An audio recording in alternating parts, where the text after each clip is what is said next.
తమ్ముడు legend TV Praveen గాయపడడం చాలా నా హృదయాన్ని చెలించింది. నిజంగా పత్రిక స్వేచ్ఛను హరిస్తుంది. బీజేపీ అసలు ఏ సంస్కృతి అయ్యా నాకు అర్థం కాదు. ఈ రాళ్ళు రువ్వుడేంది, కట్టెలు పట్టుకునేది అంటే శాంతియుతంగా చేసుకునే అంటే స్వేచ్ఛ లేదా? బీజేపీ పార్టీకి పొయ్యే కాలం దగ్గర పడింది. ఇవాళ ఆ తమ్ముడు కొట్టుమిట్టిలాడుతున్నాడు, చావు బతుకుల మధ్యలో నెత్తికి తగిలింది. ఇవాళ వాళ్ళ పరిస్థితి ఏందనేది ఇలా బీజేపీ పార్టీ వాళ్ళు ఏమన్నా చిత్తశుద్ధి ఉందా మీకు ఏమన్నా? అంటే ఇవాళ స్వేచ్ఛగా మేము అంటే ధర్నా చేసుకునేది లేదా? కాంగ్రెస్ పార్టీ అడిగితే దండిస్తున్నారు, రాళ్లతో కొడుతున్నారు, లాఠీ చార్జ్ చేస్తున్నారు. ఇది ఎంత దుర్మార్గము! ఇవాళ చూడండి, కనీసము బీజేపీ వాళ్ళు ప్రశ్నిస్తే లాఠీ చార్జ్, ఫస్ట్ లాఠీలు తీసుకొని వస్తారు. సిగ్గు శరాలు ఏమన్నా ఉన్నాయా మీకు కొంచెం అన్నా? ఇవాళ అంటే శాంతియుతంగా మేము చేసుకోండి అంటే ఇక్కడనేమో పత్రికా సోదరుల మీద దాడి చేస్తారు. ఎంత సిగ్గుచేటు! పత్రికా సోదరులు లేకపోతే అసలు ఇవాళ రాజకీయాలు ఎక్కడున్నాయి ఒక మాట చెప్పండి. ఇవాళ మీకు దగ్గరుండి మీరు చేసే కార్యక్రమాలు, మీరు చేసిన పనులు అన్ని ప్రజలలో తీసుకుపోయి వారధి ఉంటే వాళ్ళ నెత్తులు పగలగొడతారా?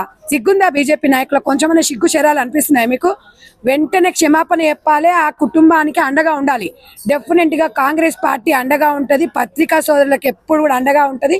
మేము కాంగ్రెస్ పార్టీ ఎప్పుడు కూడా పత్రికా సోదరులను నోరు నొక్కే ప్రయత్నం చేయలేదు. ఒక స్వేచ్ఛ ఉన్న కాంగ్రెస్ పార్టీ 100% ప్రవీణ్ కుటుంబానికి అండగా ఉంటాము. నేను అక్కగా ఎప్పుడు కూడా తమ్ముళ్లకు, నా మీడియా సోదరు తమ్ముళ్ళకి ఎప్పుడు కూడా నేను అండగా ఉంటా. ప్రవీణ్ చూస్తే నాకు చాలా బాధ అనిపిస్తుంది. నిజంగా వాళ్ళంతా బలిసినోళ్ళు గారు పిల్లలు. ఇవాళ వాళ్ళు ఒక విద్యార్థి దశ నుంచి వచ్చి ఇవాళ సమాజంలో మేము సైతం అని చెప్పేసి ఇక్కడ ఉన్న యువతలు మొత్తం 26-27 ఏళ్ళ లోపు ఉన్న వాళ్ళే ఈరోజు దేశం కోసము, రాష్ట్రం కోసము, అందరి ప్రజల కోసం చేస్తున్న పిల్లల నోరు నొక్కాలని చూస్తున్నారు కదా. సిగ్గు శరం అనిపించాలి. బీజేపీ పార్టీ కిషన్ రెడ్డి గారు ఎక్కడున్నారయ్యా? మీరు ఇప్పుడు వచ్చి చూడాలి, ఇక్కడ వచ్చి మీరు అందరు పరామర్శించాలి. ఇవాళ పత్రికల మీద మీరు దాడి చేయడం అనేది ఎంత దుర్మార్గం తెలుసా? అక్కడ ఢిల్లీలోనేమో నీట్ లీకేజీల విషయంలో చెప్తేనేమో ఆడపిల్లలన్నీ దెబ్బలు కొడుతున్నారు, ఆడపిల్లల బట్టలు ఇప్పి ఉరికించి కొడుతున్నారు. ఇది ఎక్కడ అంటే అడగొద్దు, ప్రశ్నించొద్దు, ప్రశ్నిస్తే కొడతారా మీరు? ఇది ఎక్కడి సంస్కృతి, ఎక్కడి సాంప్రదాయం చెప్పండి? బీజేపీ పార్టీలకు ఏ మాత్రం చిత్తశుద్ధి ఉన్నా కూడా వెంటనే క్షమాపణ చెప్పాలి, మీడియా సోదరులకు అండగా ఉండాలి. ఇవాళ నిజంగా ఇక్కడ చూస్తే ఎవరు లేరండి, పత్రికా సోదరులే ఉన్నారు. అనాథలు అయిపోయినరు ఇవాళ వీళ్ళు. ఈ బేషరతుగా ఒకటే చెప్తున్నాము, తప్పకుండా కాంగ్రెస్ పార్టీ మీడియాకి అండగా ఉంటుంది, లెజెండ్ ప్రవీణ్ తమ్మునికి అండగా ఉంటాము. ఏది ఉన్నా కూడా మేము దగ్గరుండి చూసుకుంటాము. బీజేపీ నాయకులు కూడా బాధ్యత వహించాలి. ఇవాళ మనం అందరం కూడా మానవత్వంతో ముందుకు రావాలి. హార్డ్లీ మా అంటే అబ్బాయికి ఒక 25-26 ఏళ్ళు ఉంటాయి.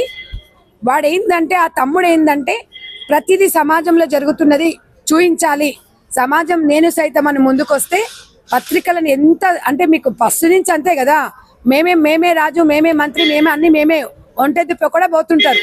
బీజేపీ పార్టీ కొంచెమన్నా చిత్తశుద్ధి, సిగ్గు శరమ కొంచెమన్నా ఏమన్నా అనిపిస్తుంది అయ్యాలా? బుద్ధి సిగ్గు ఉండాలి కొంచెమన్నా. వెంటనే క్షమాపణ చెప్పాలి. వెంటనే ఈ లెజెండ్ ప్రవీణ్ తమ్ముని కుటుంబాన్ని ఆదుకోవాల్సిన అవసరం ఉంది.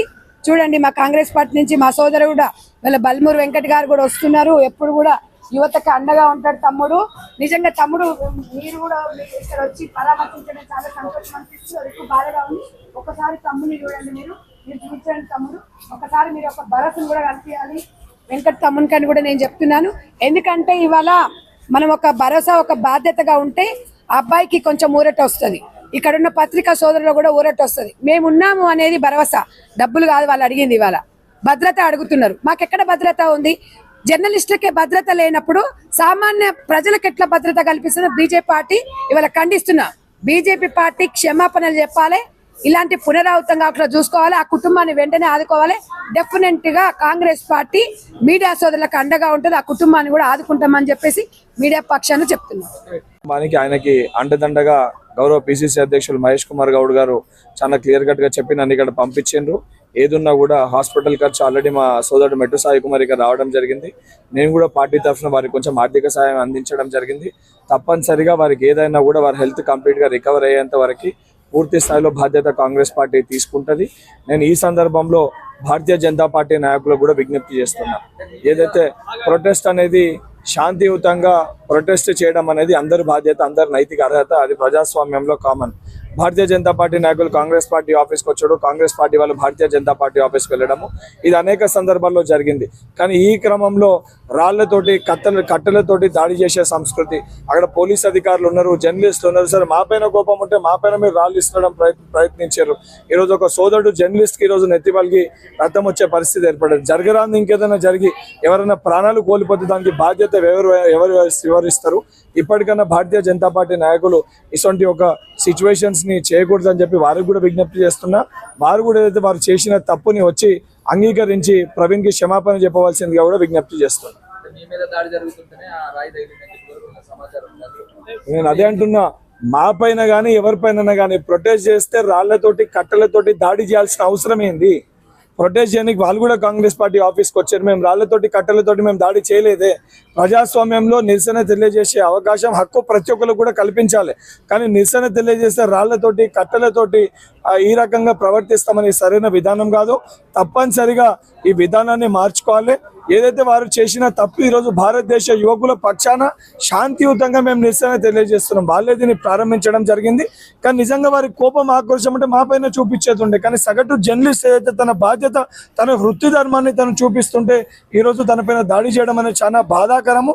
దాన్ని సమర్థించుకోనికి లేదు మేము దాడి చేయలేదని చెప్పి భారతీయ జనతా పార్టీ నాయకులు హాస్పిటల్కి వచ్చి పరామర్శించి అసలు మాటలు మాట్లాడటం సరైన విధానం కాదు. యావత్ భారతదేశ ప్రజలందరూ కూడా గమనిస్తారు భారతీయ జనతా పార్టీ విధానం. తప్పనిసరిగా వారికి తగిన గుణపాటి శాస్తి ప్రజలను నేర్పిస్తారు.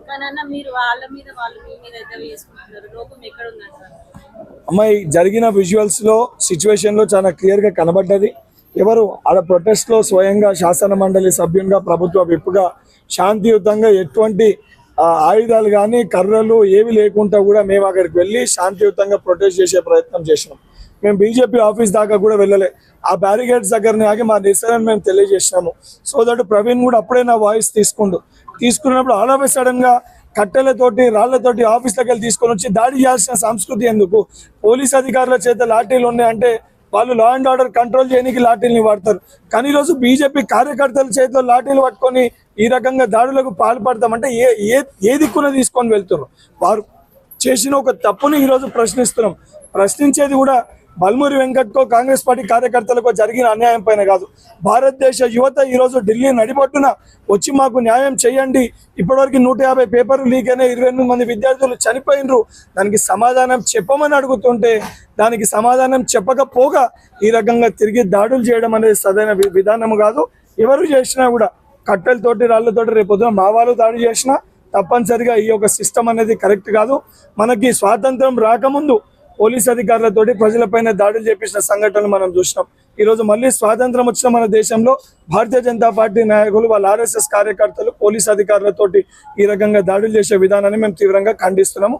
అండ్ ప్రవీణ్కి తప్పనిసరిగా మేము అండగా నిలబడతాం. ఏదున్నా కూడా చూసుకోవడం జరుగుతుంది.